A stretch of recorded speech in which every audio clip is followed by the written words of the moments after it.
Ya, Presiden Joko Widodo resmi melepas parade 20 pembalap di mana hal ini ditandai dengan parade di sepanjang Jalan Medan Merdeka hingga ke Bundaran HI Jakarta Pusat pada hari ini. Presiden mengatakan sebanyak 60.000 tiket MotoGP Mandalika ini sudah ludes terjual.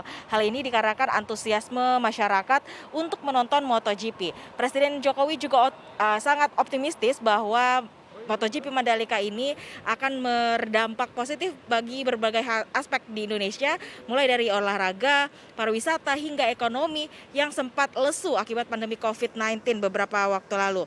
MotoGP Mandalika yang akan berlangsung pada 18 Maret hingga 20 Maret 2020 mendatang ini dinilai dapat memberi harapan tinggi untuk dapat meningkatkan geliat ekonomi melalui pariwisata, mengingat Lombok, Nusa Tenggara Barat ini juga memiliki pesona wisata yang tidak kalah dengan Bali. Hal ini juga sejalan dengan kabar bahwa penginapan hotel ini diklaim full book atau penuh pada periode Maret 2022. Ketua Himpunan Hotel dan Restoran Nusa Tenggara Barat, Nike Tutuolini menyampaikan saat ini kamar hotel di sekitar sirkuit Mandalika ini sudah hampir habis.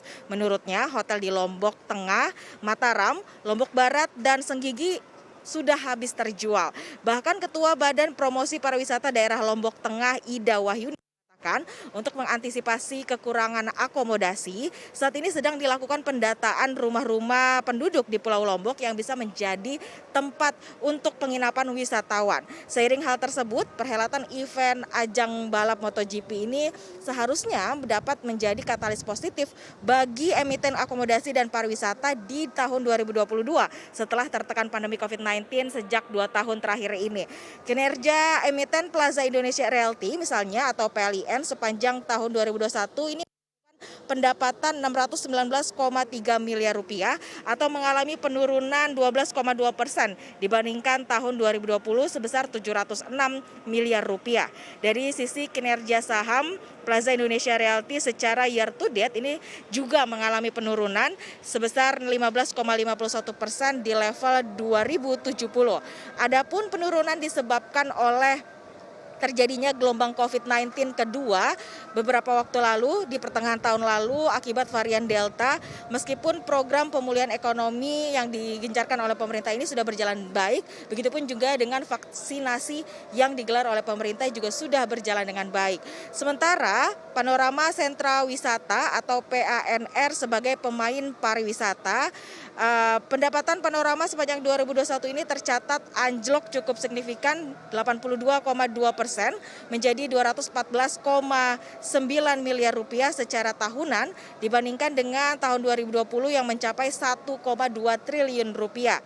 Hal ini juga membuat rugi bersih Panorama turun menjadi 120,4 miliar rupiah di 2021 dari 131,2 miliar di tahun 2020.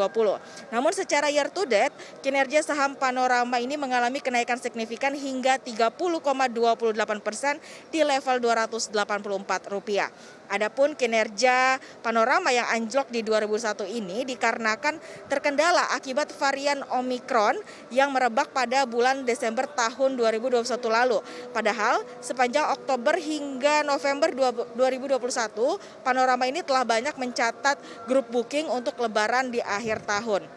Meski demikian, selain ajang balap MotoGP, saat ini Panorama juga mendapat angin segar dari keputusan pemerintah yang mengurangi waktu karantina bagi pelaku perjalanan luar negeri menjadi 1 hari. Perseroan menyatakan bahwa hal ini diprediksi akan mendongkrak kinerja Panorama di tahun 2022.